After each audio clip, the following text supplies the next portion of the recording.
এইবার বলো তোমার বাড়ি কোথায়, আমি তোমাকে পুষি দেই। না না, আমি বাড়ি যাবো না। বাড়ি যাবা না মানে? আমার মা অনেকদিন আগে মারা গেছে। আমার পয়সার লোভে আমাকে শয়তানদের হাতে বিক্রি করে দিস। আমি তাদের হাত থেকে পালিয়ে এসে আপনার কাছে আশ্রয় নিয়েছি।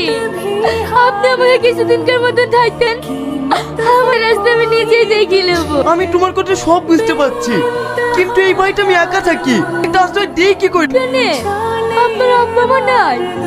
না, আমার বাপ মা অনেকদিন আগেই মারা গেছে। আমার বাড়ি বীরভূম, আমি এখানে ব্যাংকে চাকরি করি, তাই এই বাড়িটা ভাড়া করে আছে। আপনি কিছু একটা ব্যবস্থা করুন। আমি বাইরে বেরোলে আমাকে শয়তান করে ধরেলি চলে। আমার বাচ্চারা সবই আপনার হাতে। আমি এখন কি করছি? তোমাকে যদি এই বাড়িতে রাখি তাহলে আশেপাশের লোক জানতে পারলে কি বলবে বলো তো? আমি আপনাকে কথা দিয়েছি,